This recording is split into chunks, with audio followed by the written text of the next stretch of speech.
오늘도 하나님의 은혜가 여러분 가운데 충만하기를 주의 이름은 축복합니다. 여러분, 소망이라는 게 무엇입니까? 소망이라는 것은 우리가 내가 이루고자 하는 목적과 또 어떤 일과 목적에 대한 간절한 끊임없는 바람을 우리는 소망이라고 그럽니다. 그러나 성경적 소망은 좀 의미가 다릅니다. 성경적 소망이라는 것은 그리스도 안에서 전지전능하신 하나님께서 무슨 일이든지 어제나 오늘이나 변함없으신 그 뜻 안에 우리가 인격적으로 함께 그 발걸음을 따라가는 것을 우리는 소망이라고 말합니다. 이것을 다른 말로 쉽게 표현하면은 인격적인 하나님의 하시고자 하는 일, 언제나 불변하시고 변함없으신 그 일에 우리의 인격이 함께 동행하며 가는 것을 우리는 소망이라고 그럽니다. 그래서 소망이 많이 있을 수가 없습니다. 어떤 사람은 물질의 소망, 내가 부자 돼야지. 어떤 사람은 어떤 명예의 소망, 어떤 사람은 무슨 어떤 환경의 소망, 모두가 각자의 그런 소망을 오늘도 가지고 또 이거 가졌다가 달성되면 저거 가졌다가 저거 달성되면 이거 가지고 이런 거는 기독교적인 소망이 아니라는 겁니다. 왜냐? 그 소망이 영원하지 않기 때문이죠. 10억을 가졌다해서 만족합니까? 100억을 갖고 싶고, 100억까지는 만족합니까? 1000억 갖고 싶은 거죠. 명예도 마찬가지입니다. 어느 자리에서만 계속 올라가고 싶죠. 최고의 자리에서만 빼앗기기 싫어서 몸부림쳐야 되는 거죠. 그러니까 이처럼 우리가 일반적인 소망이 아니라 기독교적인 소망은 딱 하나입니다. 하나님과 인격적인 만남 속에서 하나님이 하시고자 하는 일을 내가 소망을 삼는 것, 그겁니다. 그래서 우리는 이것을 다른 말로 말하면 동행이라는 말로 되고, 또 하나는 꿈이라는 말로 될 수도 있는 거죠. 어쨌든 우리가 가지는 소망은 전지전능하시고 무소부재하시며 불변하시는 하나님께서 행하시는 그 일에 인격적으로 함께 동행함을 말하는 것입니다. 사랑하는 여러분, 오늘 우리는 그러한 생활 속에, 하나님의 이러한 계획 속에 그 안에 생활 자체가 새로운 삶으로 변화된 그 삶 자체가 우리의 소망이 됩니다. 그래서 지난날의 세상적인 삶이 아니라 새 사람이 되어서 하나님 방법대로 살아가는 것이고, 지난날에는 죄의 종이었더니 이제 의의 병기로 변화되어서 하나님 뜻과 함께 가는 것, 이것이 우린 소망입니다. 그러므로 사랑하는 여러분, 오늘도 우리 속에 하나님 안에서 소망이 불일 듯 일어나기를 주의 이름으로 축복합니다. 그래서 오늘 말씀의 제목을 포기할 수 없는 소망이라는 제목으로 함께 은혜 나누기를 원합니다. 첫 번째로, 하나님의 말씀은 진리임을 믿어야 하는 것입니다. 오늘 여기 있는 본문의 말씀의 내용을 전개하면은 좀 입에 올리기에 상당히 거부스러운 내용입니다. 왜냐하면은 시아버지와 며느리의 관계고, 이러다 보니까 입에 올리기 참 그 민망스러운 얘기지만, 그러나 이것을 봐서 바꿔 말하면은 방정될 만한 내용이 성경은 참 진솔하다라는 것을 우리가 또 한번 느낄 수가 있는 거죠. 대부분 좋은 것만 이렇게 만들고 따라오게 만들기 위해서는 좋은 얘기만 이렇게 하는데, 성경은 입에 올리기 힘든 내용까지도 다 기록해서 우리에게 말씀해 주고 있습니다. 그만큼 성경은 진실하고 진솔하다는 뜻이죠. 오늘 본문의 말씀 속을 통하여서 그런 것을 말씀드리려고 하는 게 아니라 바로 이 사건이 우리에게 주는 교훈이 뭐냐라는 내용입니다. 여러분, 이스라엘이나 중동 지방에는 계대 결혼이라는 게 있습니다. 이 계대 결혼이라는 것은 마지가 자식 없이 죽게 되면은 그 마지의 아내인 형수에게 둘째가 동침을 해서 자식을 얻게 하는 것이거든요. 유다가 이방 여인, 가나안 여인을 얻어가지고 아들을 낳게 됩니다. 아들을 셋을 낳았습니다. 엘이라는 아들과 오난과 그 다음에 그 셀레라는 세 아들을 두었습니다. 그리고 이 그 엘이라는 첫째 아들에게 역시 이방 여인인 오늘 본문에 나오는 다말이라는 여인을 택하여서 며느리를 삼았습니다. 그런데 이 엘이 죽어버린 거예요. 자식도 없이. 그러니까 이러한 계대 결혼의 풍습에 의해서 그 동생인 오난을 이제 형수에게 들어가서 동침케 했는데, 이 오난이 땅에 설정을 해버린 거예요. 이유인적선, 뭐 특별한 사랑하는 여자가 있어서 그런 것이 아니라 그는 자기 자신이 형수가 임신하게 되면 그 아들이 형의 아들이 되는 거죠. 형의 아들이 되면 아버지의 재산에 있어서 자기들보다 배를 가져가게 되니까 만약에 형수가 아기를 갖지 않으면 그 재산이 우리한테 분배될 텐데 오난이 자기에게 분배될 거 아닙니까? 근데 그 오난이 그런 욕심을 품고 땅에다 설정하고 나오자 하나님이 오난을 적사시켜 버렸습니다. 근데 두 번째로 이제 그 밑에 그 셀라가 있는데 이 셀라는 가만히 유다가 생각하니까 셀라마저 죽이면 자기가 후손이 없잖아요. 성경은 그렇게 기록하고 있지 않지만 충분히 엿볼 수 있는 내용입니다. 그래서 다말을 셀라가 아직 어리니까 성장하면 내가 너에게 보낼 테니까 너 친정에 가 있어라. 그 친정에 보내버립니다. 그 친정에서 오늘 내일 1년 2년 기다려도 소식이 없는 거죠. 그래서 이제 어쩔 수 없이 다말은 꾀를 냅니다. 창녀처럼 옷차림을 가져서 나타납니다. 이방 지역의 창녀는 주로 이제 신전에서 이방 신전에서 일하는 창녀가 있고요. 또 창녀를 일부 허용을 했습니다. 왜냐하면은 창녀가 자유의 몸을 입지 않고 있는 사람은 창녀가 될 수가 없어요. 왜냐, 그 남편 집에서 이혼 정서를 써주지 않으면 자유가 안 되는 거죠. 그래서 이혼 정서를 써주면 결혼할 만하면 결혼해서 가는 거예요. 가서 또 거기서 먹고 사는데 이것도 저도 안 되는 사람은 어쩔 수 없을 때는 창녀로 허락해 줍니다. 그때는 이 창녀는 얼굴을 가립니다.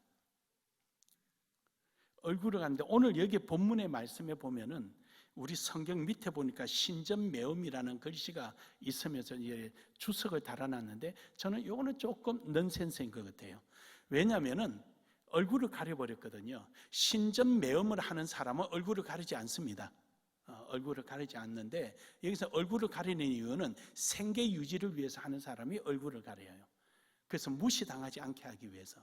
그렇다면은 이것은 아마 신전매음의 그 어떤 이런 사회적 제도가 있었지만 이것은 생계형 창녀입니다. 그래서 얼굴을 가리고 있으니까 여기에 이제 유다가 양 털을 깎으러 가는 길에 나로 좀 들어가게 해라. 그럼 당신 내게 뭐 줄 것이냐? 내가 가서 염소 새끼 내가 가져다 갖다 주마. 그러나 나한테 담보물을 내놔라. 그래서 도장과 허리띠와 지팡이를 이제 담보물로 잡았습니다. 그리고 갔는데 용케 임신이 된 거죠. 그러고 나서 이제 그 유다는 정인을 세워야 될 거 아닙니까? 그래서 친구에게 염소를 줘서 자기 담보물을 찾아오라 그런 거죠. 친구가 가니까 없어요. 그래서 그 주변에 사사시 뒤지니까 여기 장녀가 있느냐? 아이고, 이 지역은 장녀 없습니다. 신전 매음하는 사람이 아니고 생계인 장녀라는 것을 여기서 이제 또 한번 설명해 주는 거죠. 여기는 그런 장녀 없습니다. 그러니까 이제 되돌아와서 찾아도 없더라. 그러니까 유다가 그러면은 자네가 정인이다. 이제 정인을 써야 될 거 아니에요. 다음에 창녀가 나타나서 당신 내게 돈 주게 해놓고 왜 돈 안 주고 갔느냐, 이러면 엄청난 도덕적으로 비난을 받게 되잖아요.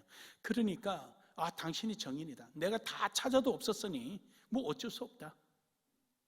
그는 그가 갖게 하고 우리는 할 일 다 했다. 그리고 세월이 지나버린 거죠. 지나다가 3개월이 지났는데 누가 와서 이야기하는 겁니다. 임신했다고. 그러니까 이제 유다가 그를 불러서 불에 태워 죽이라는 거죠. 그런데 이때 다말이 담보물로 잡았던 것을 사람들에게 줍니다. 이거 우리 시아버지한테 갖다 줘라. 시아버지가 받아서 보니까 이 깜짝 놀랄 일이죠. 그러니까 그 시아버지가 26절에 그럽니다. 그가 나보다 옳도다. 지혜롭다는 거죠. 그러니까 나보다 옳도다. 지혜롭다. 그래, 여러분, 여기서 우리가 느낄 수 있는 것이 무엇입니까? 그렇습니다. 유다는요, 필요할 때만 말씀을 찾았습니다. 필요할 때만. 다말을 정죄하고 다말을 불에 태워 죽일 때만 하나님의 말씀을 찾았습니다. 그런데 다말은 어땠습니까? 다말은 하나님의 말씀에 자기 목숨을 걸었습니다. 할렐루야. 히브리 사회에서도 계대 결혼이 허락되어 있는데 그 계대 결혼을 시아버지가 지키지 않으니까 그는 자기 목숨을 거기에 걸었습니다. 죽을 수도 있는 일에 그는 거기에 자기 목숨을 걸었습니다. 이렇게 그는 자기 소망을 포기하지 않고 끝까지 약속에 자기 소망을, 인생을 걸어두었던 겁니다. 그런데 유다는요, 이러한 약속을 까마득하게 잃어버리고 다말이 잘못하자 그때서 비로소 율법을 인용해서 다말을 불에 태워 죽이려고 했던 것입니다. 사랑하는 여러분, 오늘 여러분과 저는요, 우리의 이 소망을 하나님의 말씀 안에서 절대 포기하지 않고 나아가기를 주의 이름으로 축복합니다. 우리는 필요할 때 하나님 말씀을 찾는 것이 아니라 우리는 항상 하나님 말씀 안에서 생활해야 합니다. 소망이라는 것이 하나님과 동행함이라 그랬지 않습니까? 하나님의 전지전능하심과 절대 불변하신 그 행하시는 일들에 오늘 우리가 함께 가는 것이 소망이에요. 거기에 우리의 인격을, 우리의 인생의 삶을 거기에 붙들어 매놓는 것이 소망이에요. 그렇다면 진리의 말씀, 불변의 말씀 앞에 우리의 인생을 걸어놓는 것이 소망인 겁니다. 오늘 여러분 이렇게 포기하지 않는 소망이 있기를 여러분에게 간절히 축복합니다. 시편 12편 6절에 보면은요, 여호와의 말씀은 순결하며 흙 도간이 7번 단련한 것과 같도다. 하나님 말씀 무엄합니다. 7번 단련했다는 말은 완벽하게 안에 있는 불순물을 제거했다는 것입니다. 하나님 말씀은 무엄합니다. 조금도 허틀림이 없고 잘못된 게 없습니다. 뿐만 아니라 시편 19편 7절에서 8절에 보면은 하나님 말씀은 완전합니다. 즉 하나님 말씀은요, 여호와의 율법은 완전하여 영혼을 소생시키시며 여호와의 증거는 확실하여 우둔한 자를 지혜롭게 하며 여호와의 교훈은 정직하여 마음을 기쁘게 하고 여호와의 계명은 순결하여 눈을 밝게 하시는도다. 다시 말해서 하나님 말씀은 우리에게 모든 것을 제공해 주시는 겁니다. 그러므로 하나님의 말씀 안에 우리의 인격이 하나님 말씀과 함께 동행하며 가는 거예요. 이것이 우리의 소망입니다. 사랑하는 여러분, 여러분의 삶 속에 어떤 경우가 있더라도 하나님의 말씀 안에서 소망을 포기하지 않기를 주의 이름으로 축복합니다. 또한 하나님 말씀은요, 시편 33편 4절에 보니까 정직합니다. 여호와의 말씀은 정직하며, 여기서 정직하다는 말은 거짓이 없다는 거예요. 바뀜이 없다는 거죠. 이랬다 저랬다 함이 없어요. 누구나 다 알 수 있는 일이라는 것이죠. 그러니까 아브라함이 하나님 말씀대로 소망을 두었더니 그대로 되고, 다윗이 하니까 그대로 되고, 오늘 여러분과 저도 하나님 말씀대로 소망을 두고 가니까 그대로 된다는 거예요. 이것이 정직이에요. 그래서 그가 행하시는 일은 다 진실하도다. 하나님의 뜻 안에서 온전히 이루시는 줄 믿으시길 바랍니다. 이사야 40장 8절에서도 보면 영원하다는 것이죠. 이스라엘 백성들이 바벨론의 포로로 잡혀가 있었지만, 그러나 그들에게 하나님 말씀을 믿고 진리의 말씀을 믿을 때 하나님은 그 말씀대로 이루신다는 겁니다. 풀은 마르고 꽃은 시드나 우리 하나님의 말씀은 영원히 서리라. 할렐루야. 결국 70년 이후에 이스라엘 백성들의 회복의 역사가 말씀대로 이루어진 것입니다. 뿐만 아니라 마태복음 4장 4절에서도 예수님께서는 말씀 안에 있을 것을 말씀합니다. 우리가 떡으로만 사는 것이 아니라 하나님 주신 말씀으로 산다는 것입니다. 사랑하는 여러분, 오늘 여러분과 저는요, 하나님께서 우리에게 요구하시는 것이 무엇인가, 우리가 무엇에 의해서 살아가야 하는가를 알아야 하는 것입니다. 다말은요, 철저하게 믿었습니다. 소망을 잃지 않습니다. 다말은 그 셋째 아들이 셀라가 자기에게 와서 대를 이어줄 것을 믿었습니다. 그 약속을 조금도 의심하지 않았습니다. 그러기에 그는 결국에 그에게는 셀랴는 아니었지만 유다를 통하여 하나님께서 그 응답을 이루신 것입니다. 때로는 우리는 이러한 윤리와 도덕이 우선될 때는 어째 저럴 수가 있을까 할지 몰라도, 그러나 여러분, 하나님의 말씀이 우선입니다. 그렇다 해서 윤리와 도덕이 필요 없다는 것이 아닙니다. 윤리와 도덕은요, 사회를 형성해 가는데 필요한 것이 최소한의 약속, 사회적 약속입니다. 그 약속보다 좀 더 강화시켜서 성문화한 것을 우리는 헌법이라고 말을 합니다. 우리는 헌법이 우리의 신앙이 될 수가 없고, 윤리가 신앙이 될 수 없고, 도덕이 신앙이 될 수가 없습니다. 윤리와 도덕은요, 사회에 따라서, 그 사회가 이루고 있는 형태에 따라서 다 천차만별로 달라집니다.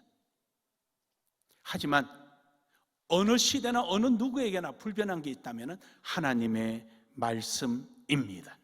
여러분, 말씀의 진리를 믿고 나아가기를 주의 이름으로 축복합니다.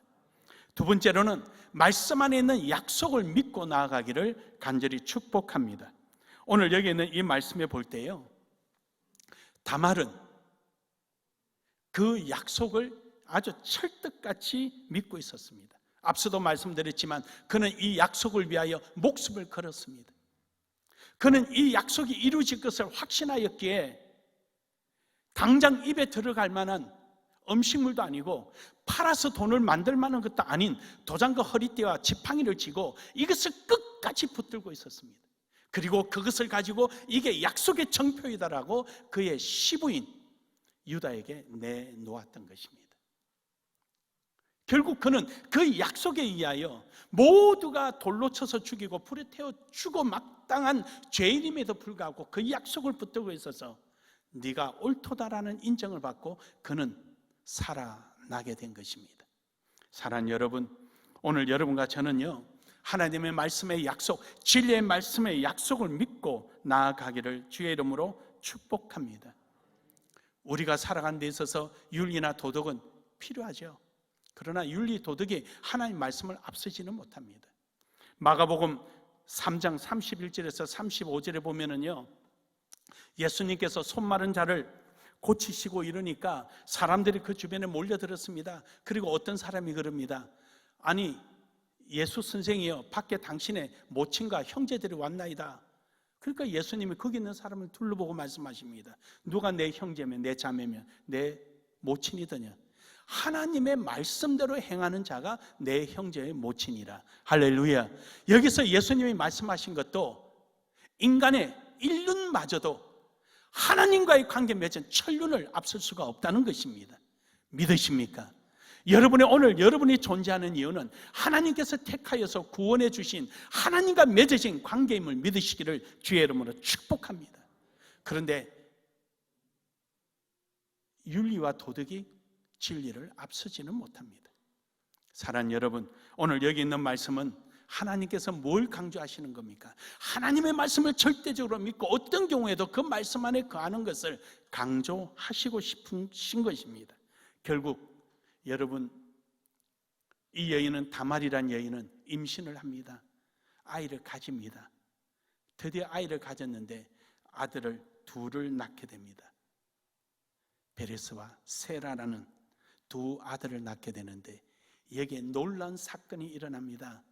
이 다말의 여인의 배에서 난 아이가 첫 번째 아들이 베레스입니다. 다시 말하면 이 베레스는 유다의 장자가 되고 유다의 권한을 이어가는 자입니다.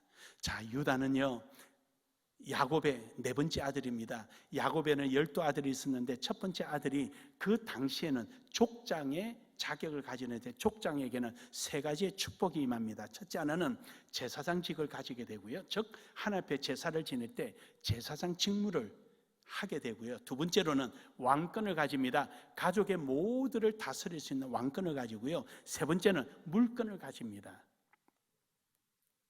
이렇게 이 장자는 이 세 가지의 축복을 누리게 되는데 르우벤이 그의 아버지 야곱의 후처의 몸을 범하게 됩니다. 이 일로 인하여 야곱이 크게 진노하며 르우벤을 저주합니다. 해서 르우벤에게 임할 이 세 가지의 복이 깡그리 없어지고 물질의 복은 요셉에게 주어집니다. 그래서 다른 아들들은 한 지파지만 요셉은 에브라임과 므낫셋 두 지파를 가지게 됩니다. 이 말뜻은 장자에게 주어지는 상속권이 배가 되거든요. 그 배를 상징적으로 보여줍니다. 두 번째, 제사장직은 셋째 아들인 레이에게 주어집니다. 그래서 레이 지파에서 제사장이 출현하게 되죠. 마지막으로 왕권은 네 번째 아들인 유다에게 주어집니다. 해서 유다의 후손이 이스라엘 유대의 왕이 되고 거기서 예수 그리스도가 출생됩니다. 그렇다면 다말이라는 이 여인에게 난 베레스가 누구냐? 마태복음 1장 3절에 보면은요, 마태복음 1장 3절에 보면은 유다는 다말에게서 베레스와 세라를 낳고 베레스는 헤스론을 낳고 헤스론을 람을 낳고 해서 이 이후에 10대 이후에 누가 출생하느냐? 다윗이 출생합니다. 그리고 그 이후에 누가 출생하느냐? 예수 그리스도가 출생합니다. 할렐루야, 할렐루야. 이처럼 이 여인은 소망을 포기하지 않고 그 약속을 부여잡고 끝까지 믿음의 삶을 살아갈 때 예수 그리스도의 족보에 이르고 그의 태의 후손이 예수 그리스도가 출생하게 됩니다. 사랑하는 여러분, 오늘도 여러분과 저는 이러한 삶이 되어지기를 주의 이름으로 축복합니다. 축복합니다. 여러분 속에요, 이성적으로 판단해서 이건 아닐 거야, 보리떡 5개 가지고 5,000명을 어떻게 먹일까, 이거는 상식 밖의 일이야. 여러분, 하나님의 말씀은 초상식적입니다. 하나님 말씀은 초이성적입니다. 하나님 말씀은요, 모든 우리의 생각을 초월하십니다. 초월한다는 뜻이 뭡니까? 우리가 이해를 못한다는 거예요. 비상식, 비이성적인 거, 이 말이 아니에요. 초상식, 초이성적이라는 거죠. 지금은 우리의 이 수준으로 하나님의 그 경륜을 이해하지 못할 뿐이에요. 그러나 지금은 거울을 마주 보는 것 같아도 후에 예수님을 직접 마주 보게 되면 다 알게 됩니다. 그래서 하나님은 우리에게 이해를 하라는 것이 아니라 믿으라는 것입니다. 오늘도 믿음을 갖고 나아가기를 주의 이름으로 축복합니다. 여러분의 환경에 주어진 그 환경을 가지고 믿음으로 나아가기를 주의 이름으로 축복합니다. 마지막 세 번째로는 우리가 그렇다면 그 약속의 삶을 살아야 합니다. 그냥 다말의 이야기가 아니고 다윗의 이야기가 아니고 어느 누구의 이야기가 아니라 오늘 나의 삶이 돼야 합니다. 이 3대로 우리가 살아갈 때 비로소 우리가 바로 그 소망을 현실로 이루어갈 수가 있기 때문입니다. 디모데후서 3장 16절에서 17절에 보면은요, 모든 성경은 하나님의 감동으로 된 것으로 교훈과 책망과 바르게 함과 의로 교육하기에 유익하니 이는 하나님의 사람으로 온전하게 하며 모든 선한 일을 행할 능력을 갖추게 하느니라. 선한 일이라는 게 무엇입니까? 하나님의 일이죠. 하나님의 인격적으로 전지전능하신 하나님께서 불변하신 그 일을 해나감에 있어서 우리가 거기에 함께 소망을 두고 동행함에 있어서 조금도 부족함이 없도록 하는 일이 바로 말씀으로 말미암아 주어진다는 것이죠. 그래서 우리는 하나님의 말씀은요, 우리의 삶이라는 삶. 바로 다말은 그 약속을 삶으로 실천하고 그대로 살았던 사람입니다. 사랑하는 여러분, 오늘도 여러분과 저는 하나님의 우리의 말씀이 우리의 삶의 현장이 되기를 주의 이름으로 축복합니다. 그리고 우리의 삶의 기준이 하나님의 말씀입니다. 베드로전서 1장 23절에 보면은요, 너희가 거듭난 것을 썩어질 씨로 된 것이 아니요 썩지 아니할 씨로 된 것이니 살아있고 항상 있는 하나님의 말씀이 되었느니라. 아멘. 그래서 우리의 삶에 살아가는 도구는요, 기준은 하나님의 말씀입니다. 그러므로 여러분과 저는 에베소서 1장 17절에 있는 말씀처럼 하나님의 말씀을 가지고 살아가는 거예요. 오늘도 여러분 하나님 말씀을 가지고 가기를 주의 이름으로 축복합니다. 그 말씀 어디 가지고 있어요? 지금 집에 냉장고 안에 넣어놨어요? 오늘 여러분 방석 밑에 두지 마시고 여러분의 가슴 속에 담고 가기를 주의 이름으로 축복합니다. 여러분의 내딛는 발걸음마다 하나님의 말씀이 여러분을 주장하고 말씀이 여러분의 삶의 현장이 되기를 주의 이름으로 축복합니다. 그럴 때 하나님 말씀은 여러분에게 능력으로 나타납니다. 히브리서 4장 12절에 보면은요, 하나님께서 하나님의 말씀을 살았고 운동력이 있고 또한 자위의 어떤 날생금보다도 예리하며 혼과 영과 관절과 골수를 쫓기까지 하고 또 마음의 생각과 뜻을 판단하신다 그랬습니다. 우리의 도구가 됩니다. 하나님 말씀을 가지고 옳고 그름을 판단할 뿐만 아니라 하나님 말씀대로 믿음을 갖고 나아갔더니 다말처럼 위대한 역사가 일어나는 것이죠. 지금 당장 적을 당장 불에 태워 죽이라 라고 고함을 질렀던 유다가 네가 옳도다 라고 꼼짝없이 주저앉아 버렸습니다. 약속의 능력입니다. 약속의 능력입니다. 히브리서 9장 15절에 보면은요, 하나님께서는 우리에게 무조건적으로 약속을 해 주셨습니다. 이로 말미암아 그는 새 언약을 중보자이시니 이는 첫 언약 때 범한 죄에서 속량하려고 죽으사 부르심을 입은 자로 하여금 영원한 기업의 약속을 얻게 하려 하심이라. 그럼요, 우리가 지난날의 어떤 모습이냐, 약하냐, 크냐 이런 거 아무 의미가 없어요. 여러분, 내 손에 뭘 가졌느냐, 얼마나 크느냐 작으냐 그게 중요하지 않아요. 지금은요, 영원한 기업의 약속을 얻기 위해서는 하나님의 말씀대로 그걸 붙들고 살아가는 것이 중요합니다.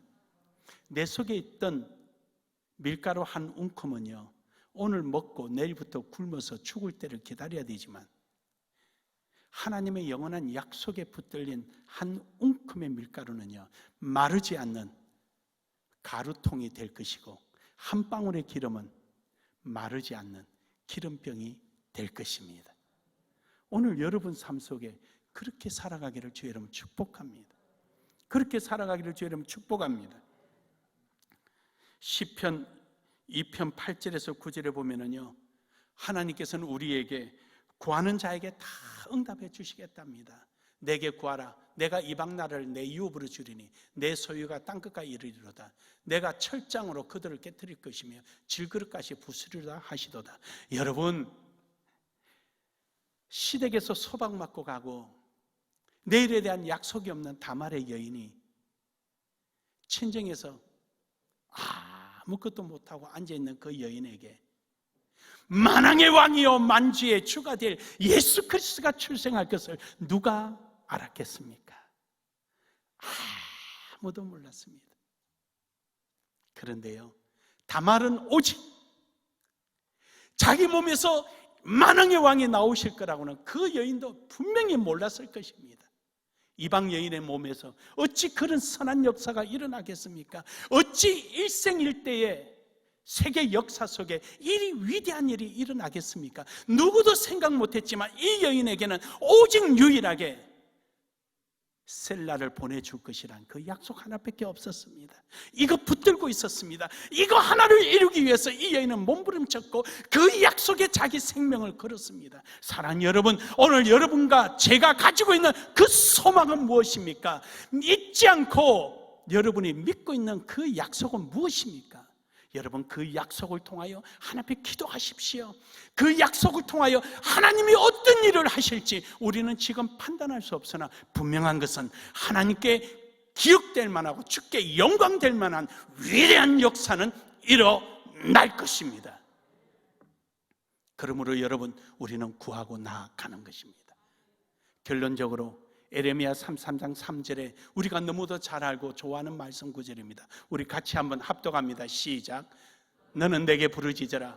내가 내게 응답하겠고 내가 알지 못하는 크고 은밀한 일을 내게 보이리라. 그렇습니다. 내가 알지 못하는 것, 내가 상상도 하지 못했던 것, 나는 도무지 내 이성과 경험과 그 많은 역사를 통해서도 알지 못했던 일들을 하나님은 나의 그러한 소망의 삶 속에 있는 그 삶을 통하여 이루어 가실 것입니다.